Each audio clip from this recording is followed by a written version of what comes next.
Conversation کی ہم نے کی تھی, دیکھیں, engage in a conversation with the best minds our history has produce. اس کا مطلب کیا ہوا؟ اس کتاب کو لکھنے کا ایک ہی مقصد ہے, اور وہ کیا ہے؟ وہ یہ ہے کہ جو قاری آ رہا ہے اس کتاب کو پڑھنے کے لیے, وہ دراصل جب سقراط, انیکزیمینیز, ایمپیڈوکلیز, لوگوں, پلیٹو, ایرسٹوٹل, اور اس کے بعد پھر سینٹ اگسٹین اور سینٹ تھامس ایکوائنس, ان لوگوں سے انٹریکٹ کرے گا, ان کی دلیلوں کو مطالعہ کرے گا, تو کیا نتیجہ نکلے گا کہ وہ اس کنورسیشن خود بھی انگیج ہو رہے ہیں. اسی وجہ سے اس کتاب کا نام دا گریٹ کنورسیشن, یعنی گریٹ کنورسیشن کا مطلب کیا ہے کہ ایک کیا ہو رہا ہے, ایک مکالمہ ہو رہا ہے, اور اس وسیع مکالمے میں آپ بھی حصے دار کیسے بن رہے ہیں؟ جب آپ پڑھتے ہیں, ان دلائل کو غور سے دیکھتے ہیں. اچھا جی, اب اس کے اوپر جو اہم بات تھی وہ کیا تھی, دیکھیے گا, فلاسفی کا اصل میں مقصد کیا ہوتا ہے جس میں ٹریننگ دی جاتی ہے؟ Thinking rationally. فلاسفرز عام طور سے یہ سوچتے ہیں کہ صرف ریشنلی نہیں سوچنا, بلکہ کیسے سوچنا ہے ہمیں. تو ریشنلی جب ہم سوچتے ہیں تو بنیادی طور پہ ہم نیٹ اینڈ کلین وے میں ان کیٹیگریز میں سوچ رہے ہوتے. اچھا جی, اب اس کے بعد جو سب سے بنیادی بات ہے وہ کیا ہے؟ وہ کیا کہہ رہا ہے؟ Thinking is a kind of craft. Craft کسے کہتے ہیں جی؟ ہنر. چلو, اور کیا ہوتا ہے ایک سائنسدان یا ایک ہنرمند؟ اس میں کیا فرق ہے؟ اور جو کرافٹ ہے نا, یہ بنیادی طور پر اس سے ملتے جلتے الفاظ استعمال کرتا ہے ارسطو بھی, اور رات کے اندر بھی وہ الفاظ نظر آئیں گے. ٹھیک ہے, کیا ہے مقصد؟ What is philosophy? تو وہ یہ بتانے کی کوشش کر رہا ہے آتھر کہ تھنکنگ اور فلاسفیکل تھنکنگ یہ محض کوئی ٹریک پریکٹس نہیں ہے, بلکہ کیا ہے؟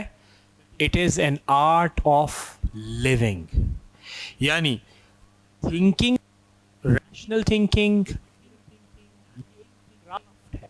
کرافٹ کا مطلب کیا ہوتا ہے کہ اس کو آپ اپنے ماسٹر کے زیر تربیت سیکھتے ہیں. تو فلاسفی کوئی ایسی چیز نہیں ہے, بلکہ ایک ایسی چیز ہے جو آپ فلسفیوں کے ساتھ رہ کر, ان کی کتابیں اور تحریریں پڑھ کر, ان کے دیے گئے دلائل سمجھ کر آپ وہ کرافٹ کرتے ہیں. اس وجہ سے اس کتاب جب ہم چیزوں کو دیکھیں گے, اس کا فائدہ یہ ہوگا کہ محض آپ کو یہ پتہ نہیں چلے گا کہ پلیٹو کے نزدیک ریالٹی کیا نام ہے؟ مثال, یعنی آئیڈیاز کا نام ہے. صحیح ہے. اور ارسطو جب یہ کہے گا کہ ریالٹی آئیڈیاز نہیں ہے, یعنی ایک ایسے آئیڈیاز جو کہ اس ورلڈ سے انڈیپینڈنٹ ہے, ہمیں اس بات کہ فلاسفی آرٹ آف تھنکنگ کیسے کر رہے ہیں, وہ یہ ہے کہ اس بات کا یہ محض جسے آپ کہہ سکتے ہیں نا کہ ریڈ کرو اور بس چن لو, اور اس کو اپنی مرضی کے مطابق آپ جہاں چاہیں فٹ کریں. It's like that. It's a very consistent practice of thinking, and thinking in with the help of logic and valid reasoning. اچھا جی, تو اس وجہ سے یہ کتاب کیا کر رہی ہے؟ دیکھیں, what the master does, doing what the master does. Who is the masters in this book? The philosophers, the great minds. صحیح ہے, بھی ویسے دیکھیں گے کہ کیا ہے. پھر apprenticeship in thinking, کہ ہم تو تھنکنگ میں, یعنی جو کرافٹ ہے اس میں ہم تو تربیت پانے کے لیے یہاں پر آئے ہوئے. تو یہ ہے. اس کے بعد ہم آتے ہیں بک. تو بک کے بارے میں وہ بتائے گا کہ فٹ نوٹس, میں نے ابھی آپ کو بتایا کہ فٹ نوٹس کا کیا مفہوم ہے. پھر وہ بتاتا ہے فلاسفرز کے بارے میں. تو یہ سب چیزیں میں نے یہاں پر انڈیکیٹ کی ہوئی ہیں. اس کے بعد پھر ہم نے گفتگو کی تھی ڈیپسٹ کنسرنز کے حوالے سے. تو جب یہ کتاب کو میں دیکھ رہا تھا تو یہ 8th اور 9th ایڈیشن ہے، تو لیکن اس کا 5th ایڈیشن بھی میں نے دیکھا جو میرے پاس جب میں پڑھ رہا تھا تو اس وقت آیا تھا، تو وہ میرے پاس ہارڈ فارم میں ہے، تو اس کو میں دیکھ رہا تھا، تو اس کی چیزوں کو بھی جب دیکھیں تو وہاں پر اس نے لفظ استعمال کیا ڈیپسٹ کنسرن. تو فلاسفی بیسیکلی ڈیپسٹ کنسرن ہے جو کہ انسان کے اندر کی چیزیں ہوتی ہیں، تو انہی چیزوں کو کہہ سکتے ہیں ایشوز یا برانچز آف فلاسفی. تو اب آپ غور کیجیے، دیکھو کیا لکھا ہوا ہے یہ. تو ایک برانچ فلاسفی کی کیا ہے؟ میٹا فزکس ہے. میٹا فزکس کس سے ڈیل کرتی ہے؟ It's a reality principle. حقیقت کیا ہے؟ مادی ہے، روحانی ہے، تو میٹا فزکس ہے. صحیح ہے.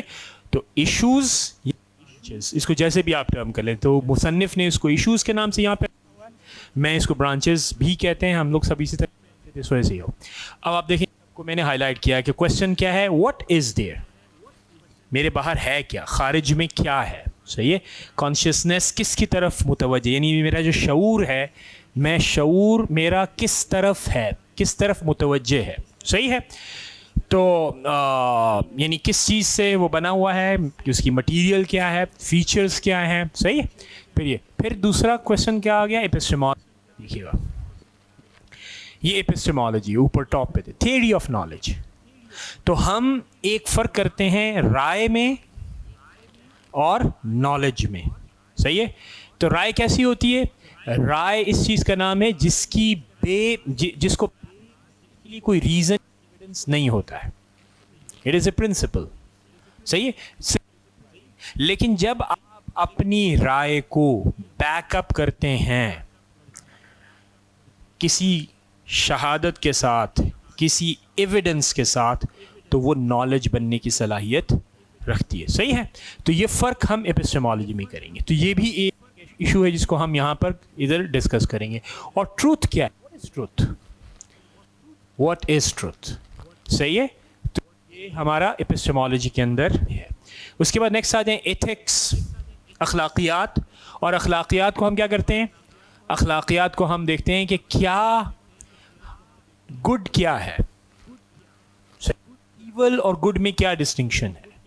اور اس سے یہ بھی امپلائی ہو رہا ہے کہ we are not just knowers, we are doers. مطلب کیا ہوا کہ ہم محض چیزوں کو جاننے کے لیے نہیں جانتے ہیں، بلکہ ہمیں انہیں پریکٹس بھی کرنا ہے. اور ہم ایکسپیکٹ کرتے ہیں کہ اگر ہم کسی کے ساتھ کوئی چیز شیئر کرتے ہیں تو کیا ہے کہ ہم بھی کانشیس بینگز ہیں اور دوسرے بھی کانشیس بینگ ہیں. تو چونکہ میں کانشیس بینگ ہوں تو مجھے کرنا ہے. صحیح ہے. جان لوں گا کہ سچ یہ ہے، خیر یہ ہے، تو مجھے وہ کرنا ہے. تو لہٰذا میں ایکسپیکٹ کروں گا دوسروں کو بھی کہ ویسے ہی کریں گے. اور اس کے بعد کیا ہے، how best to live our lives, کیسے ہم ایک اچھی زندگی گزار سکتے ہیں، جس کے بارے میں ہم کہہ رہے تھے کہ ورتھ وائل زندگی ہمیں گزارنے کی ضرورت.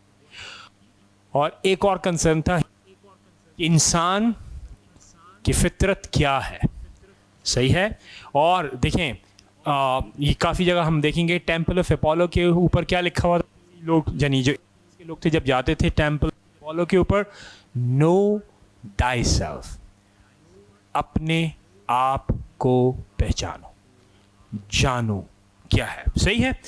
تو ہیومن نیچر ایک جسے آپ کہہ سکتے ہیں، جس کو یہ آتھر جسے آپ یہ کہہ سکتے ہیں کہ سب سے زیادہ فوکس میں لایا ہوا ہے، اور وہ یہ چاہتا ہے کہ انہی چیزوں کے بارے میں ہم گفتگو کریں. اچھا جی، اب آپ یہ دیکھیے ریڈنگ فلاسفی کہ فلاسفی کیا ہے. So philosophy aim or philosophers aim at the truth about fundamental matters, and in doing so they offer arguments. صحیح ہے. پہلی بات کیا، جو ڈیپسٹ کنسرنز میں نے بتائے تھے. صحیح ہے. تو یہ بتا فلاسفی کا ایریا آف انویسٹیگیشن تو وہ ڈیپسٹ کنسرن ہے کہ what is reality, what is knowledge, human nature. لیکن کیسے؟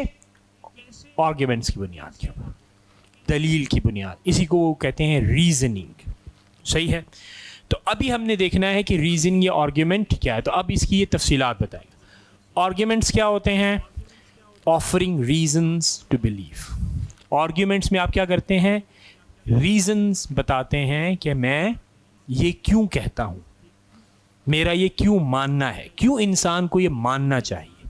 تو جب آپ ریزنز اپنی گفتگو میں اپنے کلیم میں لے کر آتے ہیں تو آپ ایک لحاظ سے آرگیومنٹ دے رہے ہوتے ہیں, ایک دلیل پیش کر, جسے فلسفے کی زبان میں ہم آرگیومنٹ کہتے ہیں. آرگیومنٹ وہ چیز نہیں ہوتی جو آپ کہیں گے تو آرگیومنٹ بن جائے گا. آرگیومنٹ ایک آبجیکٹیو چیز ہے, اس کا ایک آبجیکٹیو اسٹرکچر ہے, اس کا ایک اسٹرکچر ہے جس کو ہم کہتے ہیں, جیسے دیکھیں گے تو ہمیں اندازہ ہو جاتا ہے کہ یہ ہے وہ آرگیومنٹ. صحیح ہے. تو وہ آرگیومنٹ کے حوالے سے کیا بتایا جا رہا ہے, تو اگر آپ دیکھیں تو یہ کنکلوژن ہے, دا ریزنز ہیں, اور نیچے کیا لکھا ہوا ہے, پریمیسز. نظر آ رہا ہے یا نہیں آ رہا؟ اب آپ دیکھیے غور, اب کچھ نظر آنے کی کوئی, ہاں ریڈ میں ہے شاید, اس طرح وہ واضح نہیں ہے, لیکن کنکلوژن ہے, اس کے بعد دا ریزنز ہیں اور پریمیسز, یہ میں نے ہائی لائٹ کیا ہوا ہے. اب جس چیز کو ہمیں دیکھنا ہے وہ کیا ہے کہ آرگیومنٹ کسے کہتے ہیں, اور فلاسفرز کیا کرتے ہیں, اور فلاسفرز آرگیومنٹس ہی پیش کرتے ہیں. تو آرگیومنٹ کو میں بھی یہاں پہ بیان کرتا ہوں کہ یہ میں نے لکھا آرگیومنٹ. تو آرگیومنٹ کا مطلب کیا ہوا کہ میں چند ریزنز کی بنیاد کے اوپر کچھ کلیم کروں گا, میں کسی ریزن کی بنیاد کے اوپر کچھ کلیم کروں گا, یا دوسرے الفاظ میں یہ کہوں, دیکھو میں ایک کلیم کرتا ہوں, صحیح ہے, یہ کلیم ایسا کلیم ہوگا جو جس کی سپورٹ میں کچھ ریزنز دوں گا. تو اگر میرا کلیم بیک اپ ہے کہ ریزن سے, تو کیا کہیں گے ہم اس کو, اٹ از این آرگیومنٹ. اب یہ تو میں نے سادہ الفاظ میں کہا, تو آرگیومنٹ کا جو اسٹرکچر ہے اس میں دو چیزیں بہت زیادہ اہم ہوتی ہیں. اس کو ہم, ایک کو ہم کیا کہتے ہیں, یس, پریمس, اور دوسرا کیا کہلاتا ہے, کنکلوژن. صحیح ہے. تو جو میں نے کلیم کہا وہ کیا ہوتا ہے, وہ کہاں آپ کرتے ہیں, جو بھی آپ نے کہنا ہے وہ کنکلوژن کے اندر کریں گے, دیٹ از یور کلیم. اور کس بنیاد پر کہیں گے, جو ریزنز بیان کی جاتی ہیں وہ ریزنز پریمیسز کے اندر آپ بتاتے ہیں. پریمیسز, ہاں پریمیسز میں بیان کرتا ہوں. دیکھیے لاجک کی زبان میں جب بھی ہم کوئی چیز پیش کرنا چاہتے ہیں تو اس کو ہم سینٹینس کے اندر پیش کرتے ہیں, اور وہ جو سینٹینس ہے اس کو ہم کیا کہتے ہیں, پراپوزیشن. صحیح ہے یار, ہاں پراپوزیشن کہلاتا ہے. ٹھیک ہے. اب یہ جو پراپوزیشن یہ کیا ہے, تو انگریزی میں ہمارے ہاں 3-4 قسمیں ہوتی ہیں. مثال کے طور پہ سینٹینسز یا تو امپیریٹیو ہوتے ہیں, حکمیہ, یا ایکسکلیمیٹری ہوتے ہیں, یا پھر انٹروگیٹو ہوتے ہیں, یا پھر ڈکلیریٹو ہوتے ہیں, سمپل ہوتے ہیں, اسرٹیو ہوتے ہیں, جو بھی آپ کہیں. تو ایسے جملے جس میں سبجیکٹ یا تو افرم کرے پریڈیکیٹ کو یا اسے ڈینائی کرے, صرف یہی ریلیشن شپ ہو, سبجیکٹ یا افرم کرے پریڈیکیٹ کو یا ڈینائی کرے, ایسے اسٹیٹمنٹ کو ہم کہتے ہیں پراپوزیشن. اور وہ بنیادی ایلیمنٹ ہے کسی بھی آرگیومنٹ میں. مثال کے طور پر جب میں یہ کہوں کہ فرض کریں mister X is a doctor. صحیح, mister X is a doctor. So mister X is what, یہ سبجیکٹ ہے. صحیح ہے. اور یہ والا حصہ کیا کہلائے گا, پریڈیکیٹ کہلائے گا. صحیح ہے. ان دونوں میں آپس میں ریلیشن شپ کیا ہے کہ مسٹر ایکس اور ڈاکٹر ہونا. تو ڈاکٹر ہونا اس کو ہم نے افرم کیا ہے اس سینٹینس کے اندر. صحیح ہے. تو ایسے سینٹینس کو ہم کیا کہیں گے, پراپوزیشن. تو پراپوزیشن کا مطلب کیا ہوا کہ آرگیومنٹ میں ایسے سینٹینسز کو ہم نے استعمال کرنا ہے جس میں سبجیکٹ یا تو افرم کرے گا یا ڈینائی کرے گا کس چیز کو, پریڈیکیٹ کو.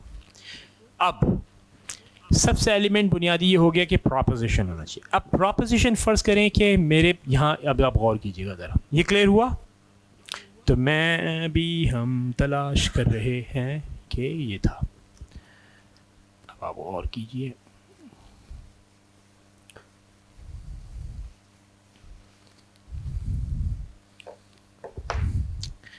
اب اگر میں یہ کہوں, فیمس سینٹینس ہے لاجک کے اندر, آل مین آر مارٹل. دوسرا ہے Socrates is man, therefore Socrates is mortal.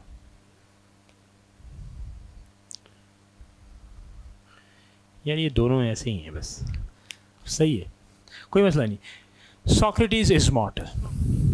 اب آپ تینوں سینٹینسز کو دیکھیے, تینوں کے تینوں سینٹینسز اسینشلی کیا ہیں؟ پراپوزیشنز ہیں. اگر آپ غور کریں, جو کہ یہاں پہ سبجیکٹ ہے, اس کا ریلیشن شپ مورٹیلٹی افرم کیا ہے. دوسرا دیکھیں, ساکریٹیز ایک اے مین ہے اور اس کا ریلیشن شپ مین کے ساتھ, یعنی ہیومن بینگ کو آپ نے کہا کہ ہی از اے مین مینز اے ہیومن بینگ, ٹھیک ہے, اس کے ساتھ افرم کیا ہے. اور نیچے والے کو بھی اگر آپ دیکھیں تو نیچے والے کو بھی آپ نے افرم کر دیا. تو یہ تینوں کے تینوں کیا بن گئے؟ صحیح ہے. اب صرف پراپوزیشن ہونا تو آرگیومنٹ نہیں بنائے گا نا, جملے ہو گئے. ان جملوں کا آپس میں ربط ہوتا ہے, اور وہ ربط کیا ہوگا کہ ہم ان تینوں سینٹینسز کو جب دیکھتے ہیں تو ابھی تو آپ کو لگ رہا ہے کہ آخر, لیکن جب ہم لاجک کی ایکسرسائز کرتے ہیں تو ہمیں پتہ چلتا ہے کہ اس کو رینڈملی دے دیا جاتا ہے ایک جملے کے اندر, اور آپ نے پک کرنا ہے کہ اس میں پریمیسز کون ہیں اور کنکلوژن کون ہے. صحیح ہے. تو جب موقع ملے گا تو وہ میں پریکٹس کروائیں گے ہم, تو پھر آپ دیکھیے. لیکن ابھی جو آپ کو پتہ چل رہا ہو کیا ہے کہ تینوں پراپوزیشنز ہیں. اب اس میں سے پریمیسز اور کنکلوژن کو ہم نے واضح کر, تو ہم یہ کہتے ہیں کہ کنکلوژن ساکریٹیز از مارٹل. صحیح ہے. لیکن یہ کلیم ساکریٹیز از مارٹل مجھے کیسے پتہ چلا, میں کس بنیاد پہ اتنا بڑا دعویٰ کر رہا ہوں؟ تو میں یہ کہتا ہوں کہ since I know and everybody knows that all men are mortal, تمام انسان فانی ہیں. اور دوسرا, سقراط ایک انسان ہے.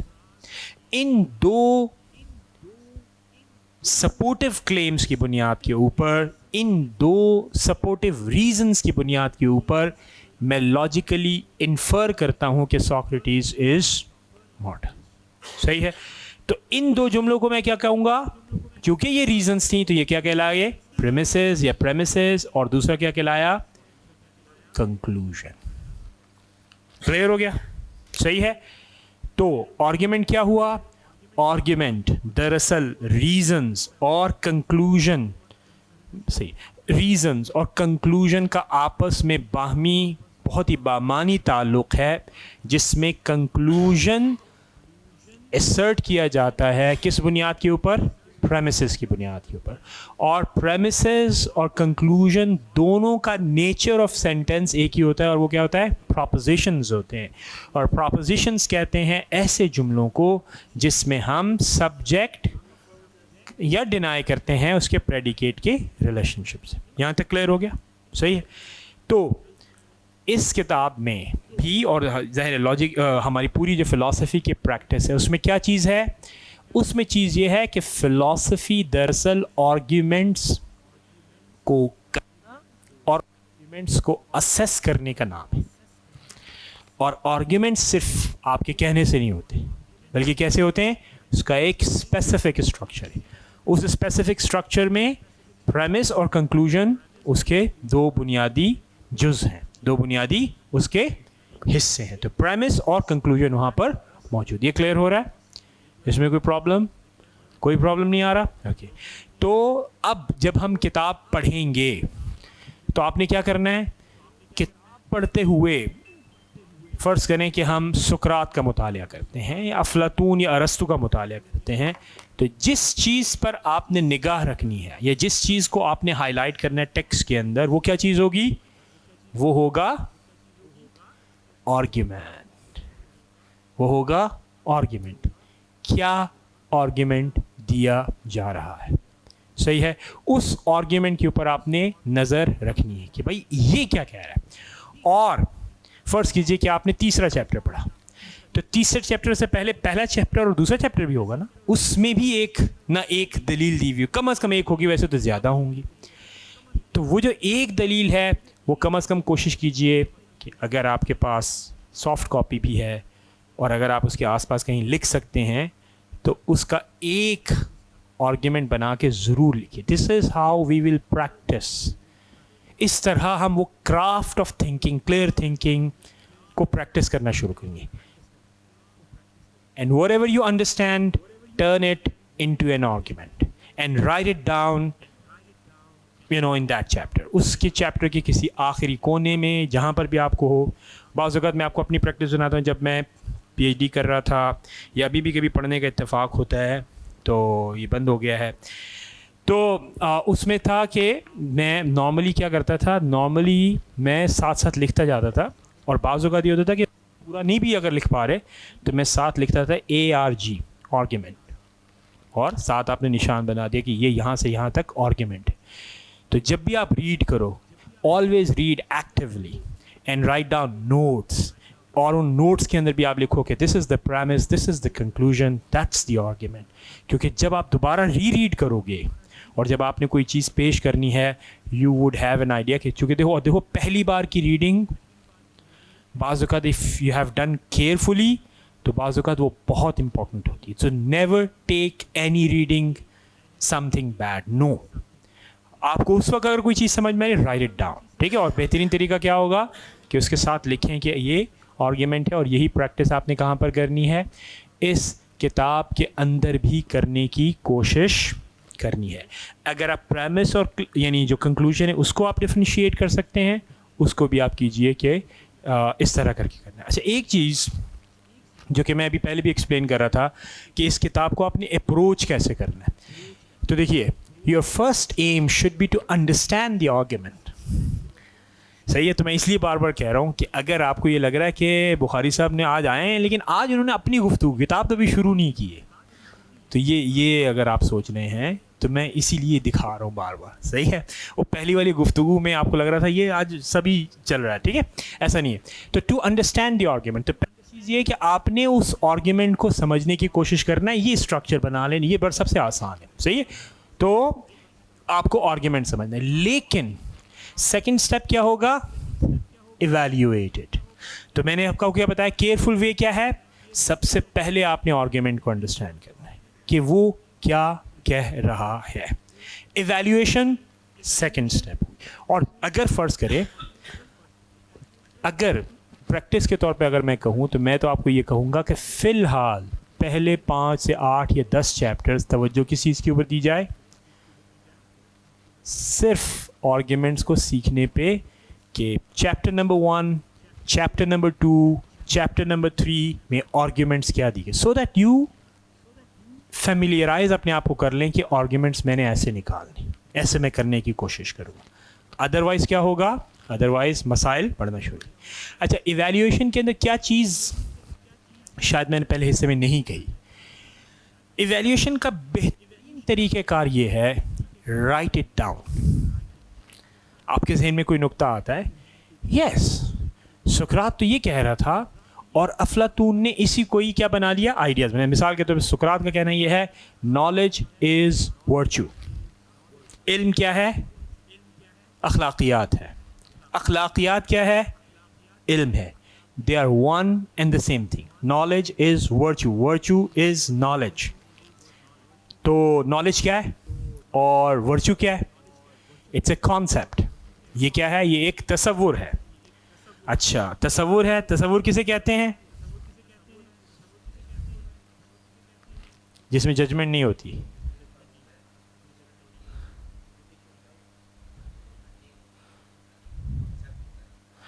ہاں, سقراط کے ہاں ایک اسپیسیفک سینس میں استعمال ہو, اور وہ کیا ہے, وہ یہ ہے کہ مثال کے طور پہ واٹ از جسٹس. جسٹس کیا ہے, واٹ از کریج, بہادری کیا ہے. صحیح ہے. تو سقراط کا کہنا یہ ہے کہ مثال کے طور پر یہ آپ نے ایک ایگزامپل دی مجھے کس چیز کی, عادل فعل کی. ایسا فعل جس میں عدل ہوا تھا, ایسا فعل جس میں بہادری ہوئی تھی. تو آپ نے کہا بہادری کا مطلب فلاں شخص کا یہ ایکٹ, صحیح ہے. تو آپ نے یہ کہا بات, جیسے فرض کریں کہ مجھے ایک چیز یاد ہے, اس کو غیر سیاسی انداز میں سمجھیے گا, کہ بے نظیر بھٹو تشریف لائیں تھیں 2007 میں, صحیح ہے. تو جب وہ تشریف لائیں تو ایئرپورٹ پہ آپ باہر آئیں, اور باہر آنے کے بعد اور اس وقت کا جو ماحول ہے, آپ سب پتہ نہیں پیدا ہوئے تھے, یعنی آئی ہوپ کہ پیدا ہوئے ہی ہوں گے, اور سیاسی شعور بھی تھوڑا بہت ہوگا.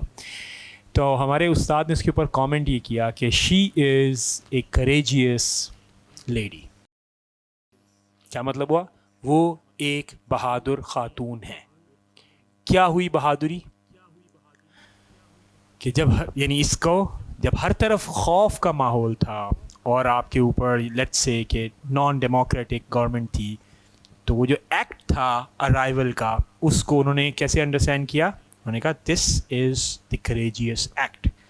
سقراط یہ کہتے ہیں no I am not interested in courageous act. میں اس بات میں دلچسپی نہیں رکھتا کہ ایکٹ کون سا ہے, کیونکہ ایکٹ کیا ہوگا, وہ تو زمانے کے اندر اور مکان کے اندر محدود ہوگا. ایک خاتون نے کیا. مجھے یہ جاننا ہے کہ جب آپ نے یہ کہا کہ یہ کریجیس ایکٹ ہے, تو آپ کے ذہن میں کوئی تعریف ہے, کریج کیا ہے, مجھے وہ جاننا ہے. So I am interested in courage as such, not a courageous act.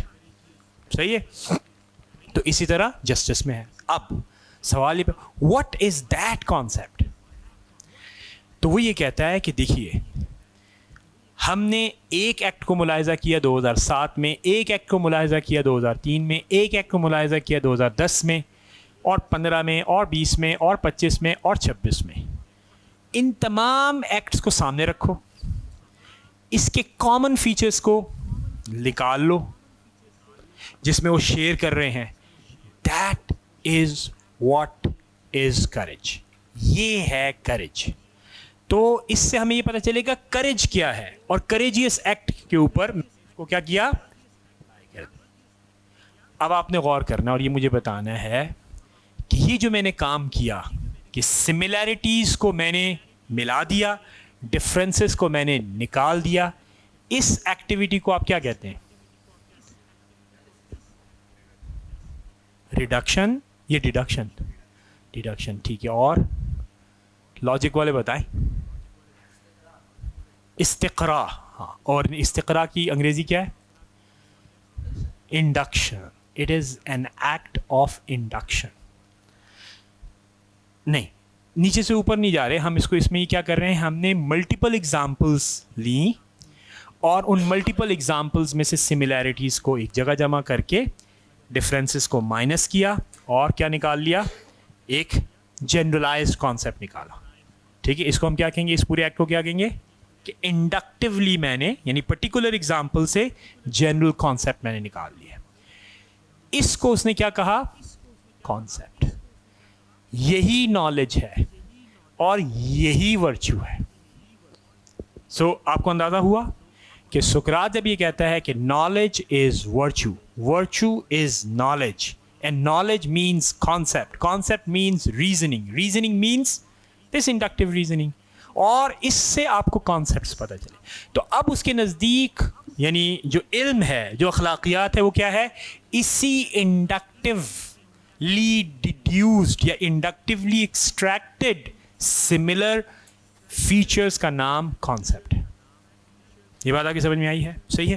Us argument کو پہچاننا, یہ ایک جو طالب علم ہوگا یہ اس کے لیے بنیادی وظیفہ ہوگا, اس کو یہ چیز سیکھنی ہے کہ دس از دی آرگیومنٹ. اب اگر آپ نے اس کے اوپر تنقید کرنی ہے تو اس کا بیسٹ میتھڈ آتھر جو ہیں, جن کا نام میلشرٹ ہے پرائمریلی, اور سیکنڈ تو ان کے جو انہوں نے بعد میں فرض کر لیٹسٹ ایڈیشنز انہوں نے کی ہیں, لیکن یہ کتاب کن کی تھی, نارمن میلشرٹ کی. تو انہوں نے یہ کہا کہ بیسٹ وے یہ ہوتا ہے تنقید کرنے کا ایٹ دی اسٹوڈنٹ لیول کہ آپ اس کو ضابطۂ تحریر میں لیا, اس کو لکھ لو.